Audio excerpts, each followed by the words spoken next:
The town of Deadwood was buzzing with its usual chaos. Horses stomping, guns clinking, and drunken laughter spilling out of the saloon. But tonight, there was something darker in the air. A line of women stood on a crude wooden stage, chained, together as the auctioneer shouted out prices. Some cried, some begged, but one stood silent, her chin lifted, her gaze sharp, almost daring someone to bid. Cole Thornton, a weary drifter who had just come in for whiskey and rest, felt his gut tighten. He had seen cruelty in every corner of the frontier, but this woman wasn't like the others. She wasn't pleading for mercy.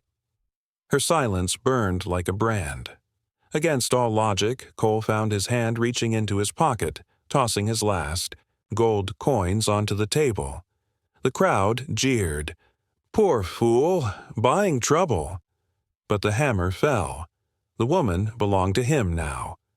When Cole approached, the woman didn't cower or smile in gratitude. She stepped off the stage with the grace of someone who had endured far worse than humiliation. Shackles clinked as she leaned close, her voice low, steady, and chilling. You paid for me. Now finish it. The words rattled through Cole's bones like a cold wind. He had expected tears or relief, not defiance. The drunken crowd howled with laughter, mocking him as he led her away. To them, he was just another man buying a night's company. But Cole wasn't like the others. He hadn't bought her for pleasure. He didn't even fully know why he had bid. Something in her eyes had hooked him, like a wolf staring from the edge of firelight. Still, her demand hung between them like a noose, heavy and sharp. Cole realized he hadn't just bought a woman. He had stepped into something far darker. Cole rented a shabby upstairs room above the saloon. He tossed the key onto the table and unshackled the woman. She didn't thank him.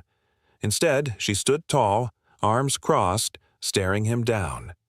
Get it over with, she said flatly.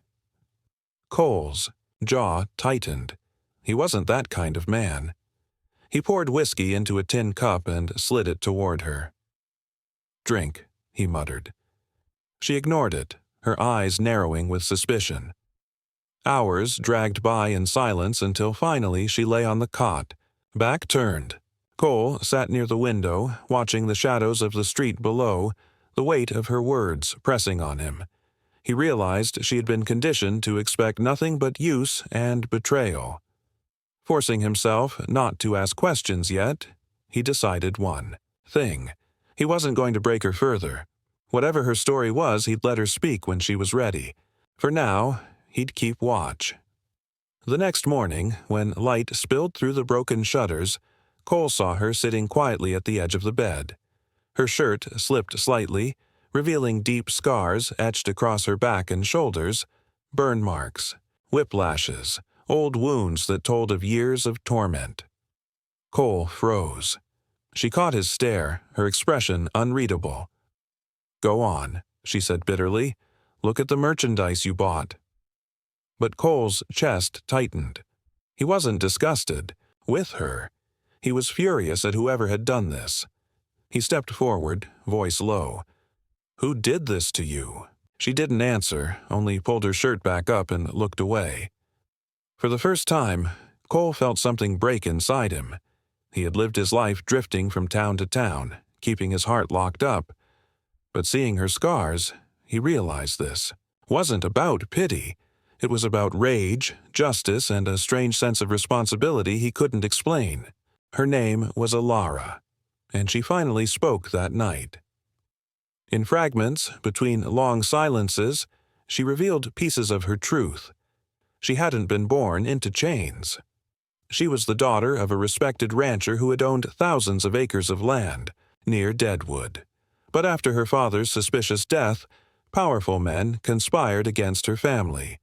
They declared her inheritance invalid, branding her a runaway and selling her into servitude to erase her bloodline. They didn't just take my land, she said quietly. They took my name, my life. Cole sat still, listening, fury building with every word. This wasn't just a woman down on her luck. This was someone deliberately destroyed. Suddenly, her words from the auction made sense. She wasn't asking him to use her. She was testing him, to see if he was just another man in line to break. Her.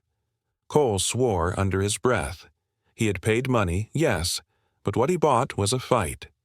That night, while Cole dozed lightly in the chair, the window shattered. Bullets tore through the walls. Men's voices shouted from the alley. "Bring her out! The boss wants her back alive!" Cole rolled, pulling Alara to the ground as splinters flew.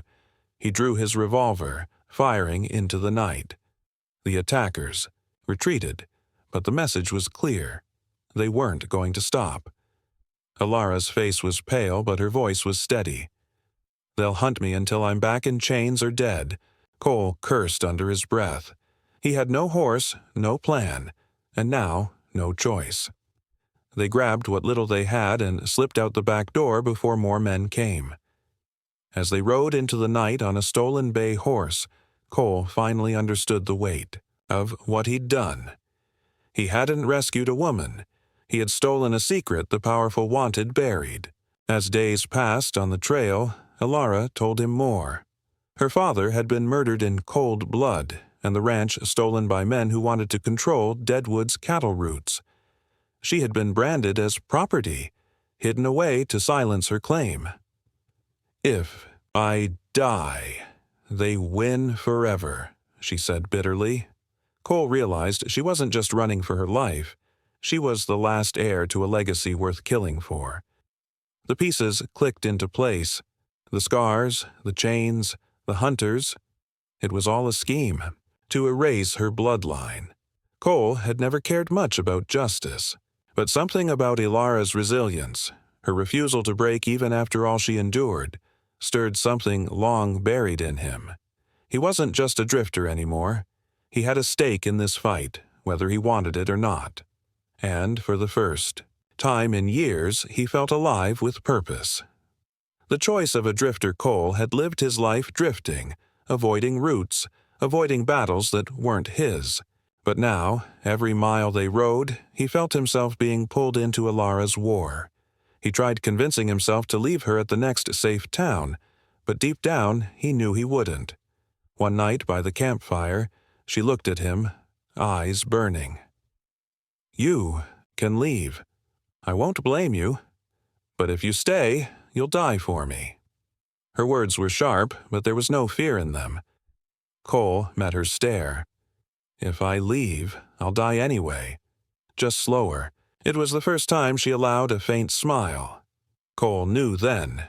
He had made his choice. He wasn't walking away. He had paid for her, yes, but what he bought wasn't ownership. It was a chance at redemption, maybe even something close to belonging. They returned to the ranch where Alara had once lived, now occupied by the very men who destroyed her family. Dawn broke over the plains as Cole strode into the yard, revolvers drawn. Gunfire cracked and chaos erupted. Cole moved like a shadow, each shot deliberate, each step closer to the men who had enslaved Alara. But she wasn't hiding. She grabbed a rifle and fought beside him, fierce and unrelenting. For the first time, she wasn't prey. She was fire. The men who had mocked her as property now fell before her fury. The final showdown came against the man who had orchestrated it all. Cole's bullet ended him, but Alara's presence, the way she stood over her family's land, unbroken, was the true victory. The ranch was hers again, bought not with gold, but with blood. When the dust settled, Alara stood on the porch of the ranch house, breathing the morning air. She was free. But freedom came with scars, both seen and unseen. Cole holstered his gun, watching her silently.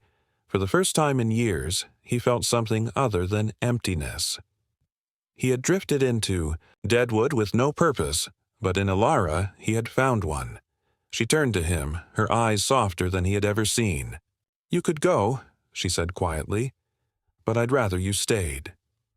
Cole tipped his hat, a rare smile tugging at his lips. What he found under her silence, the strength, the fire, the will to endure, had shattered him. But in that breaking, he found something he thought he'd lost forever: the will to belong. And for the first time, the drifter stayed.